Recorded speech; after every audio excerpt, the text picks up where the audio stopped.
most overlooked aspects of the game is the upshot. And the upshot is probably the single most important thing to learn in playing around, because unless you park every drive, ain't gonna happen. You're gonna have to make your upshots, and the upshot will get you out of trouble. It'll keep you from having to make long putts if you execute really well. And most courses are par 3, so most of them are deuce or die. When you reach the level that we and I play at, generally you're driving and putting on every shot. But until you reach that level, you're going to have to be making upshots. And it's a really overlooked aspect of the game, which we'll touch on after we throw a few, because you're just basically doing drives, but you're backing off also a little bit. You're trying to get as close as you can to the basket so that you can leave yourself a really easy putt. So that being said, anything to add to that as far as upshot goes? Yeah, just having a nice stable base on your upshot. You know, you can stand still for most upshots. You don't have to run up. Nice stand still base. You get good balance. Throwing an upshot, plus keeping your eyes on the target. If you're throwing an upshot, don't go. Keep your eyes on your target. You're throwing a short shot. When you're driving, you have to get that rear back to get your arm speed and your extension. But in an upshot, when you're throwing from here to that basket or to the further one, you really don't have to rear back much, and you're just trying to make a nice smooth shot and get it close enough so that your putt is nice and easy. From this distance, even he and I, generally speaking, if we do run it, we're going to be fairly conservative, and we're not going to be throwing real hard. We're going to be giving it a chance, but at the same time, trying not to blow by it. Because Kenny brought up a really good point in the interview about the value of getting it closer with each throw, especially if you don't think you're going to be getting it in. Do you want to do upshots before we do drives? Yeah. Okay. With upshots, a lot of times you'll just be using a putter or a slower mid-range disc. And generally speaking, the way the disc is flying, if you're going right-handed, the way it's spinning, generally speaking, when it hits the ground, it'll sort of hit and curl in a little bit. So if you have to favor one side or another, you probably want to favor the right side. Just for as an example, Flat upshot. flat upshot. I'll move over So you don't have a creek or a lake to the right. Yeah. You're basically, on an upshot, you'll see how when it hits, see how it started to curl in just a little bit? And if your angle's a little bit different, like that, It'll still go the same way. it'll curl in a little bit. And if your angle's the other way, it'll still go left. That's anything with that spin is going to go that way. Generally speaking, yeah. Generally speaking, unless it hits a root with some Anheuser and takes this weird skip. I mean, you know, the one great thing about this game, and this is what keeps our interest among many things, but these things are just vectors for fluky stuff. So just when you think you've seen everything, you're like, wow, where did that come from? So you'll get occasionally some weird things, but that's a fairly hard and fast rule that if you're doing an upshot, you want to favor the right side so it'll curl in a little bit. Favor the base of the pin, not the chains. Yeah.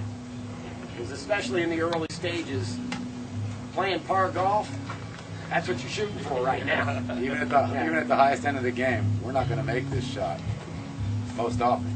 Even if we try to make it, we're not going to make it. Right. From this far away, it's just a low percentage shot of going in the basket.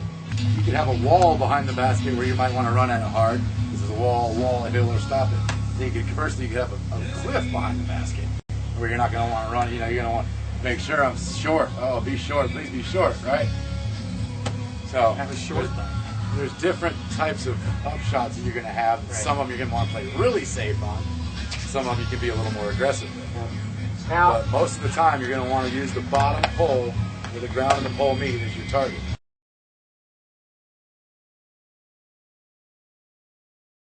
I almost never throw the hammer long, and most people that throw it nowadays throw the drivers, and they go, hoo-dee-guy, bam, and dive straight down. These are really good, like a rock or a hammer or an AVR.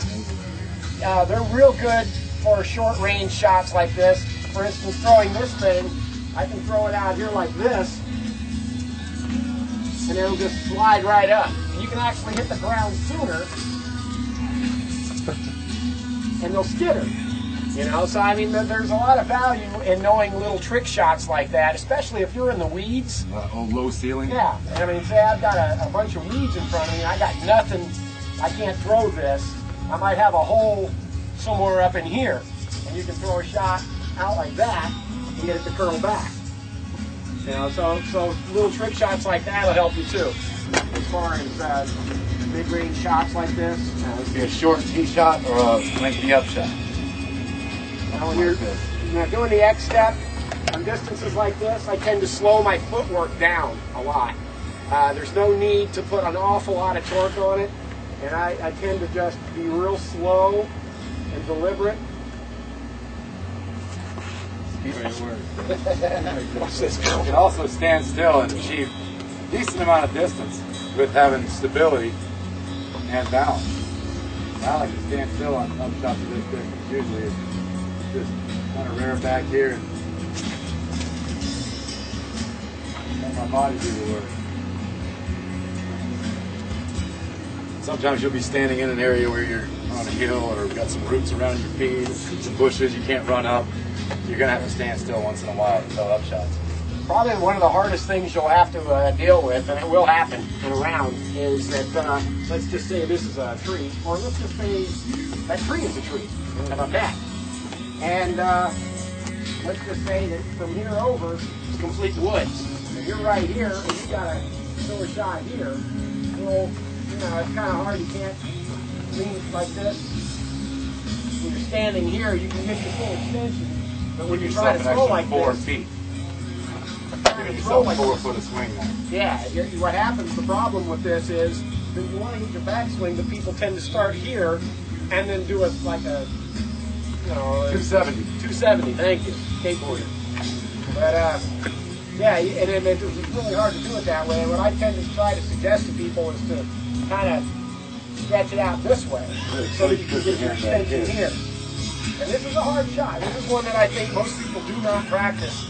And it's actually really can help your game a lot. And I don't practice it enough either, so I don't put time in that I used to anyway. But being able to get a straight pullback this way.